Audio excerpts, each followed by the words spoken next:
We're getting ready to make some of the old-fashioned chocolate oatmeal cookies.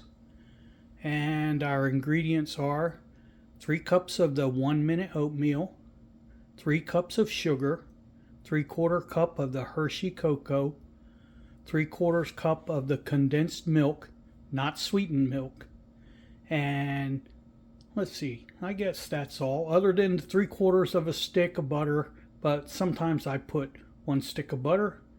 And then I have my pan, my bowl to get my oatmeal ready, and then I have the pan ready to cook. You cannot leave away from the pan. Then we have our parchment paper on the counter for spreading out the cookies. First things first, we need 3 cups of the oatmeal.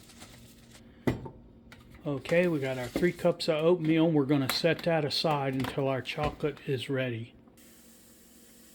Next, we're doing 3 cups of sugar, getting that ready. 2 cups, and 1 more cup.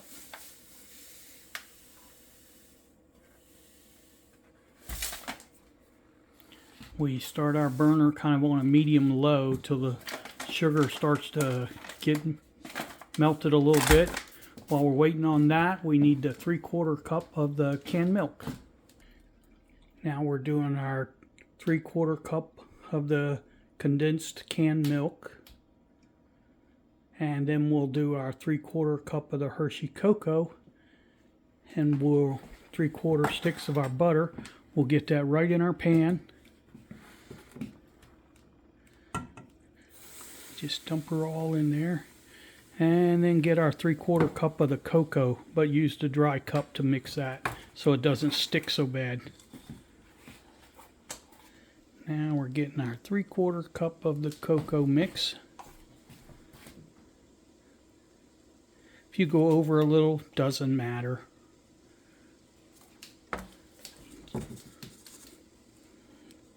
Is that about good? Dump that in there and then start getting it all stirred up. Because you want to get it mixed very well as it starts to melt. Once you get that stirred in real good, then go ahead and chunk up your butter after that. Turn down the burner a little bit too. It might be a little too high to start. So we want to get that slow until it actually gets all the sugar melted. You're good there. I'd go ahead and just cut up the butter and just cut it right up into the pan.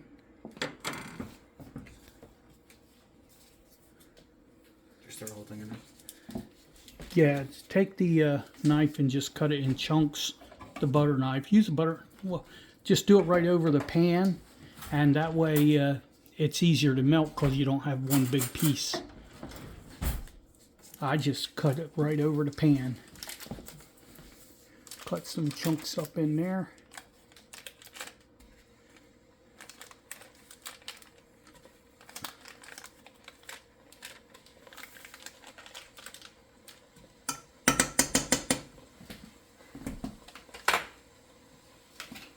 And keep her stirring.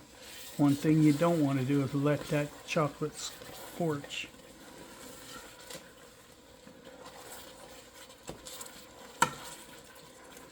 Once that chocolate comes all the way to a boil, you remember we're going to set the timer on the microwave. Some people will use like a candy thermometer to make sure the chocolate is hot enough. I never have. I just look at it when it's boiling all the way across the pot to a full boil. Then I start the timer, 3 minutes and 30 seconds.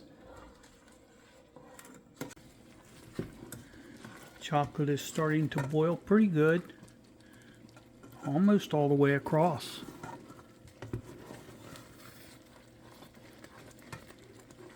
Once it starts boiling all the way across, we start our timer for the 3 minutes and 30 seconds. And after about, well, when we got about 1 minute to go, then we want to go ahead and put in our tablespoonful of vanilla flavoring.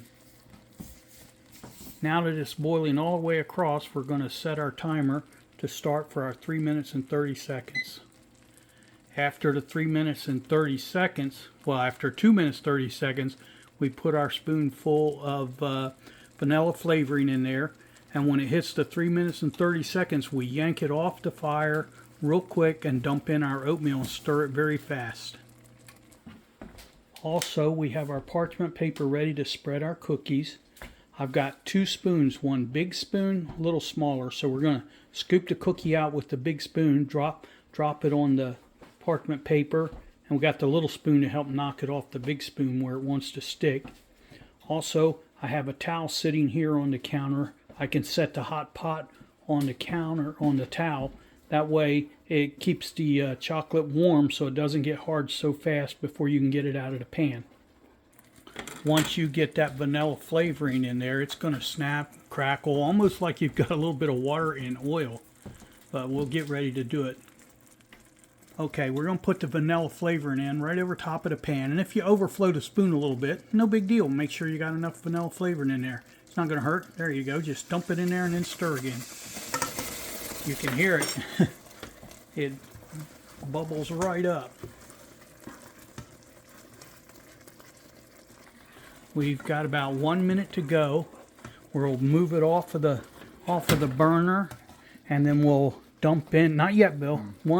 Wait till our timer beeps. We got about 1 minute to go.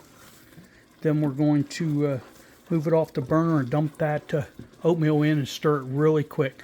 You just got to stir it enough just to get all of the oatmeal kind of covered in chocolate, because the hot boiling chocolate is what cooks the 1 minute oatmeal. Alright, there's our 3 minutes 30 seconds. Dump it all in and stir it.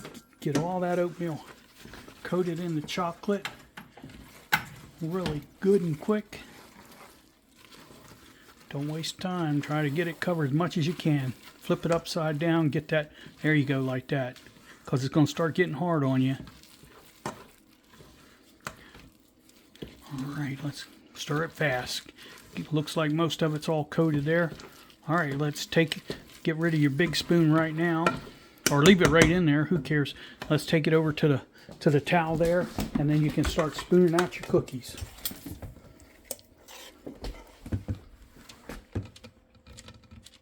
This is the worst part. Oops. Yes, it's the worst part.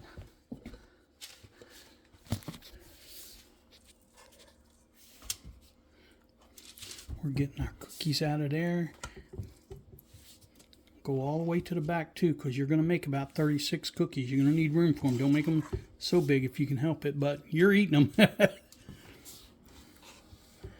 So that's okay. I feel like they're stiffening up a little. A little bit, but you got time still.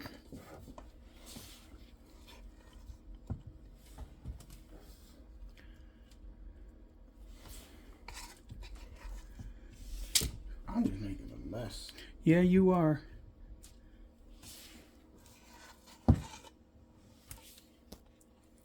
Okay, now we've got the cookies out on the parchment paper, and the next thing you want to do is go ahead and clean up your pan while the chocolate's hot. If you let it get real cold in there, it's really hard to get all that chocolate out of that pan, but you get to lick it out first.